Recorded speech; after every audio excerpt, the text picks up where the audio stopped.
Welcome back to another of my commentaries. This one is another Nocturne game. Hopefully you guys like him, because I just think he's a great jungler to show you guys some of the ropes. Especially in this one, I talk a lot about mid and late game stuff, how you can roam and gank, and this is a really good commentary in general. Just because there's some names you might recognize. It's around the 1700s. It's a higher elo game. So it's also kind of an interesting comment on how you can prioritize lanes based on how well you think they're going to do. For example, I know that the Akali player was ranked high in Season 1, and I know that they're probably the biggest threat just because of the power that Akali has to carry a game. She's a really great character, and she just has so much burst and so much utility between bouncing between your whole team and picking off everybody that's low health. So, anyways, again, I do the standard jungle route. But this time I change it up a little bit, just because there's an opportunity that presents itself middle. So one thing is that you need to be really, really flexible with your jungle routes. You can't just have them set in stone all the time. For example, I see that right here the Akali is just really far out. She's way past the middle of the lane, and she's kind of low on health too.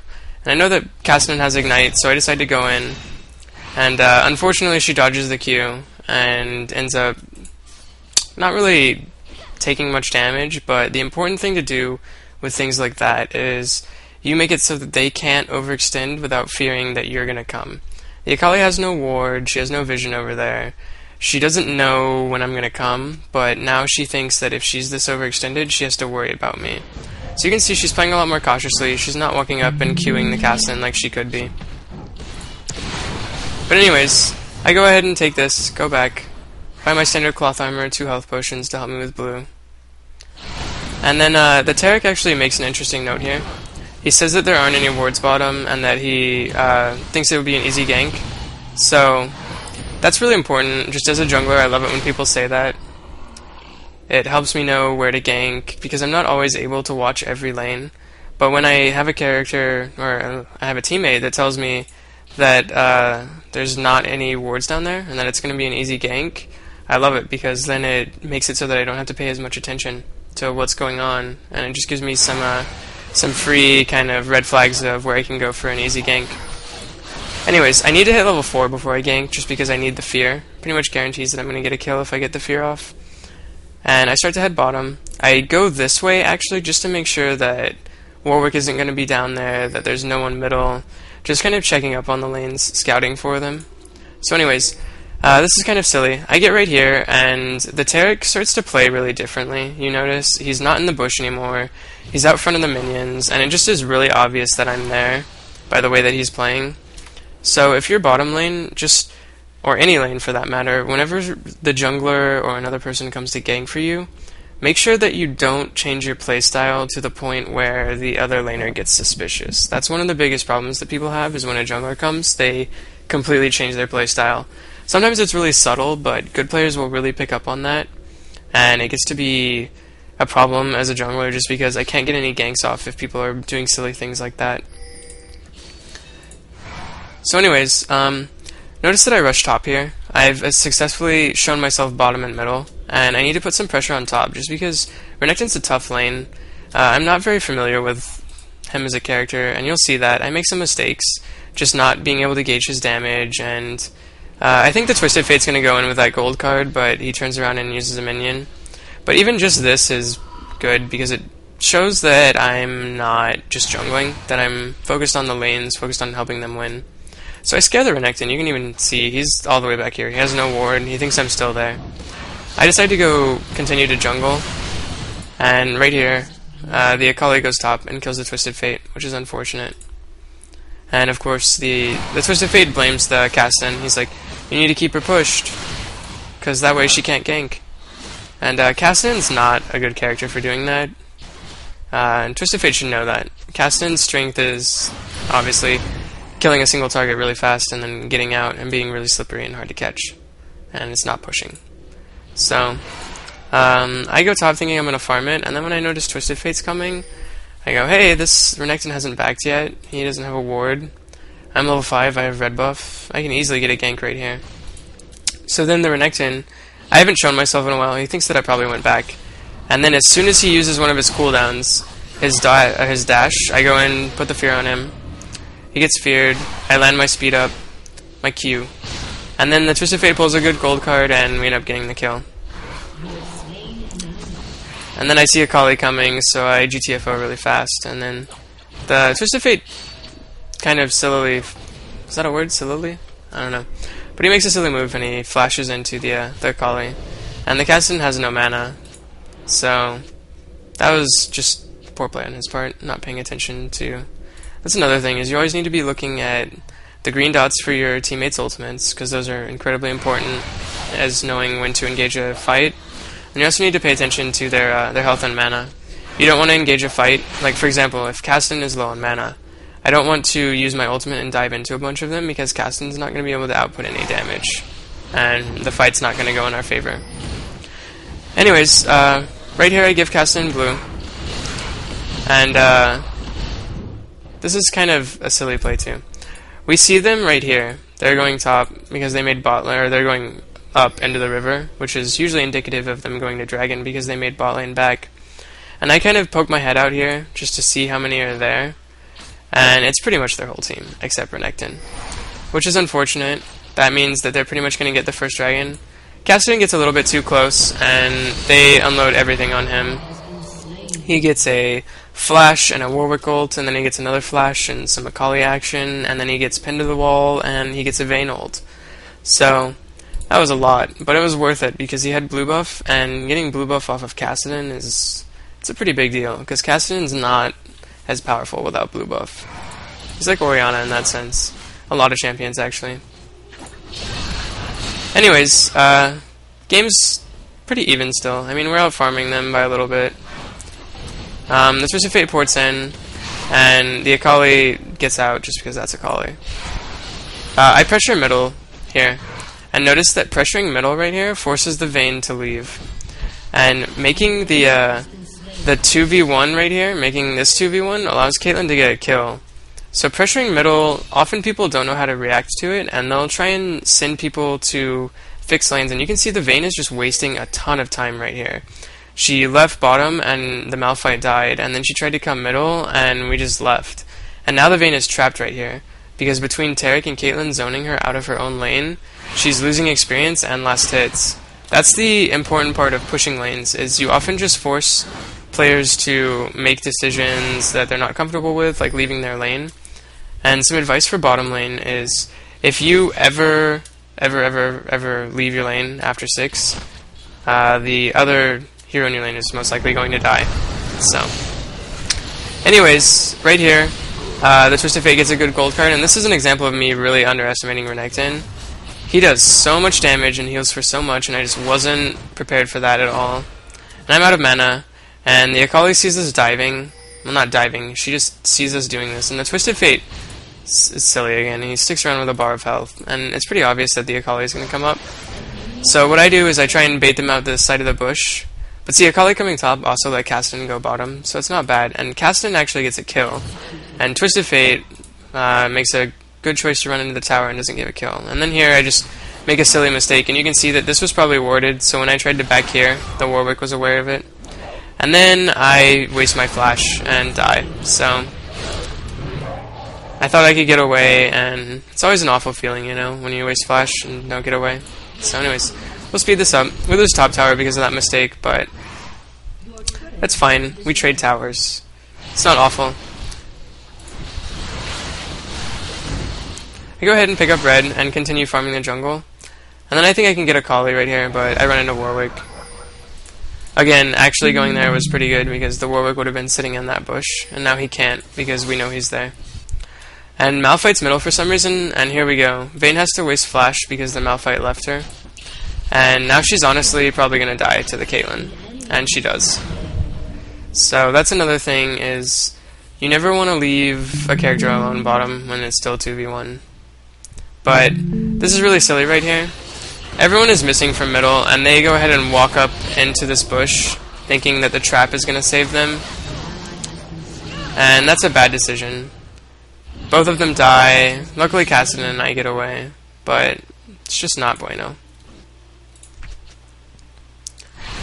So you can see we're starting to kind of fall behind.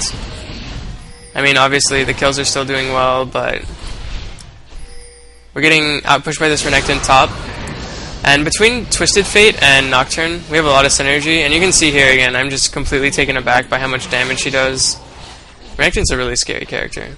But, you can see middle, they try and dive the Kassadin.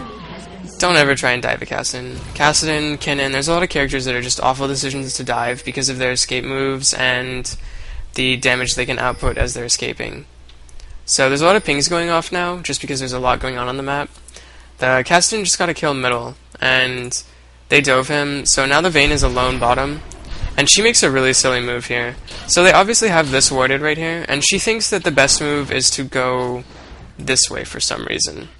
And we have 4 people that just kind of appear and instantly take her out. And Vayne's decision right here gives us a free dragon. So kind of letting us get back in the mix. 7-5 now, catching up. We're never really too far behind, but the Twisted Fate pulls a blue card here, unfortunately. And lets the Akali get away.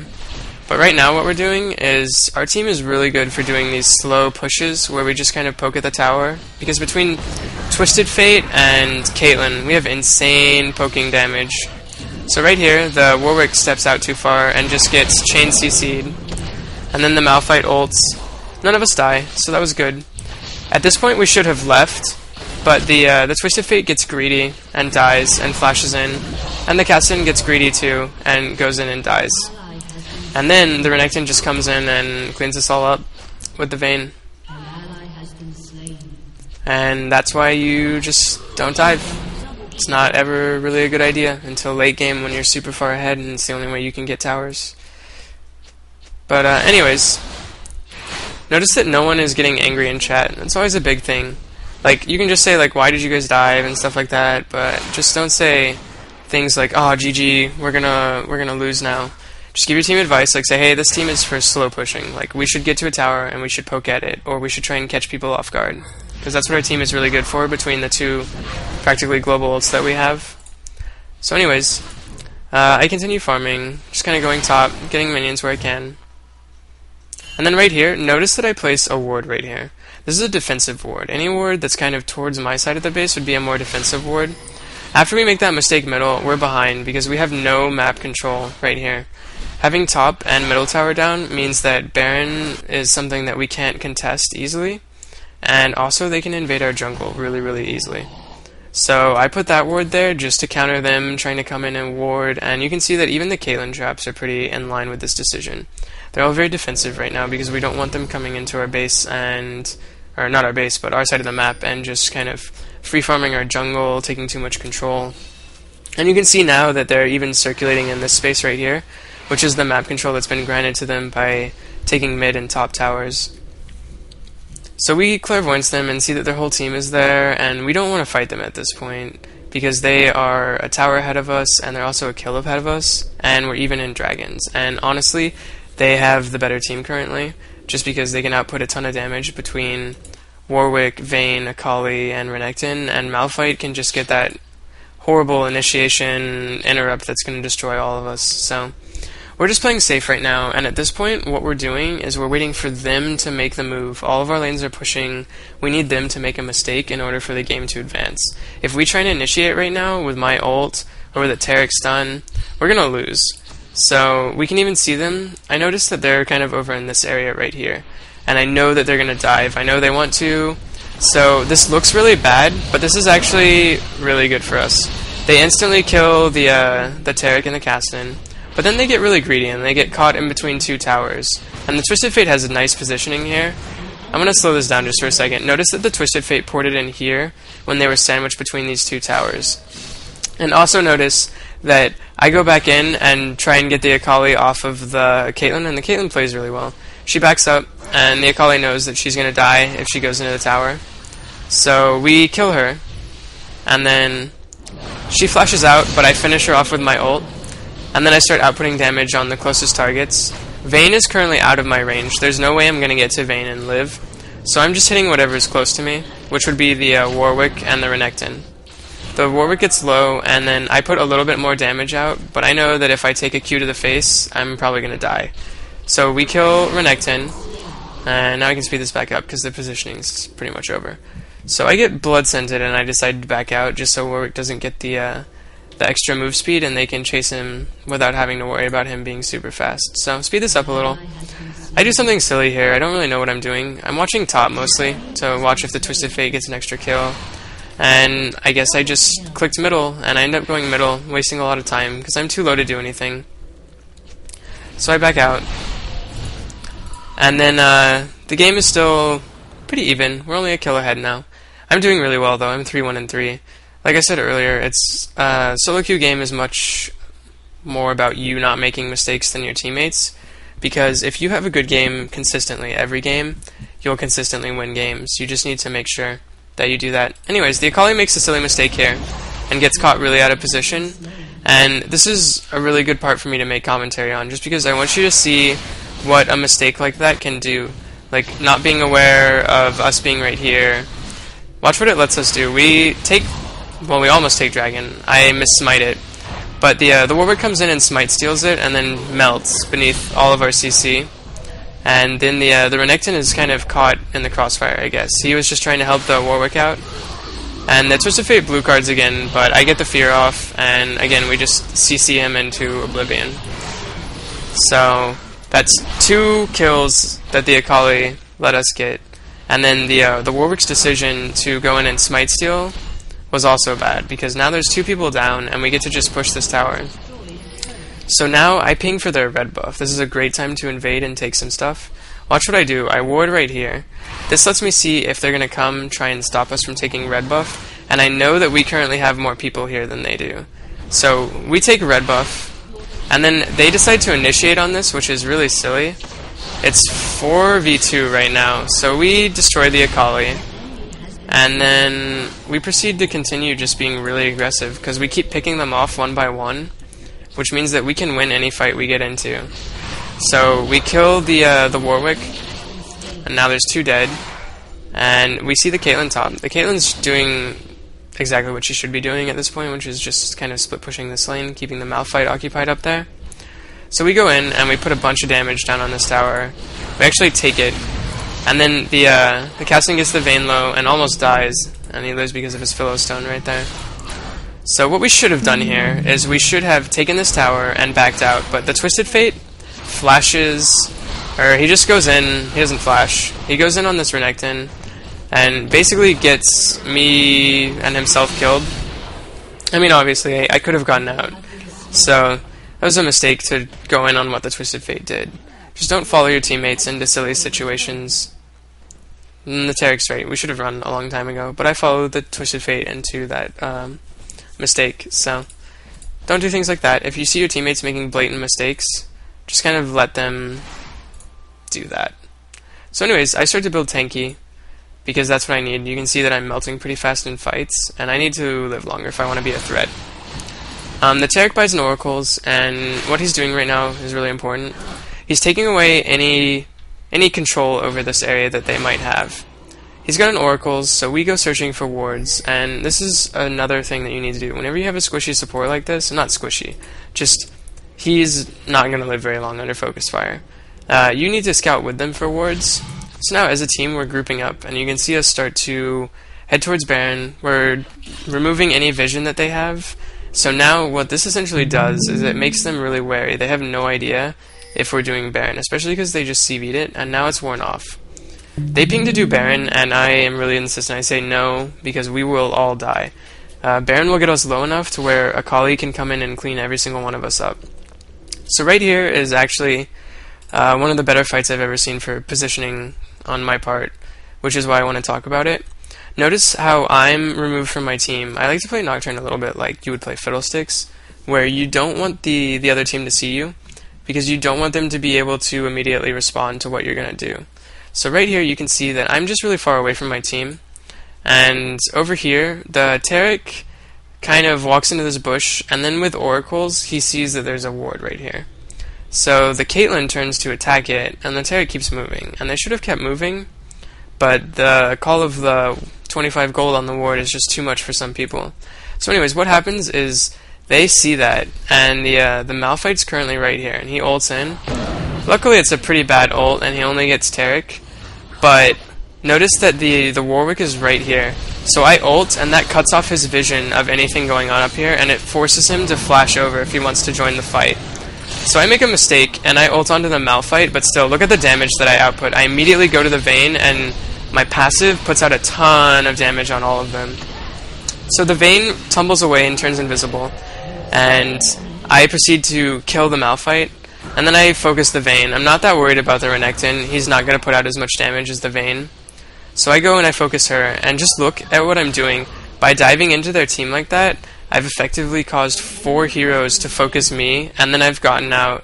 And then the Vayne lives with 3 health, which is kind of unfortunate. But now that I've flashed out and dropped aggro, after taking 4 different heroes aggro, my team is able to clean up completely, because Akali went into a 3v1 against Kassadin, Twisted Fate, and Caitlyn, and then the other 4 tried to focus me for some reason, which is poor focus on their part. You should never focus a character that's just diving into your team like that, especially not one that's building tank like I am, because you're wasting cooldowns on him, and I even took out their Malphite, and I forced their Vayne out of the fight. So that's one thing to look at for positioning, is you just need to not focus people that are diving your team like that. But anyways, we try and pick up Baron right here, and it's a mistake. All of us are too low. It's pretty much soloing us. Twisted Fate didn't come, even though we pinged it, and we needed his help with it. So we're kind of just trying to kite it around, and Caitlyn's trying to tank it. I get down to 8 health right there, and then I decide this is just a horrible idea, and I try and leave. And honestly, we didn't really gain anything from that fight because we weren't able to do Baron. But then they think we get Baron because they have no vision on it, so they surrender. And that's a really unfortunate surrender, because they probably could have, like, if they had had a good team fight, we would have lost that game, especially because we didn't have Baron. But anyways, I hope you learned something about Nocturne, how you should roam and gank, some rules for jungling, as well as some ways to be more map aware, and hopefully you learned a lot. Thanks. Also, if you want to, subscribe to my YouTube channel at youtube.com/roarcat, because I'm going to be putting all my videos from Owned on there as well, and you can get some updates on there. Thanks, guys.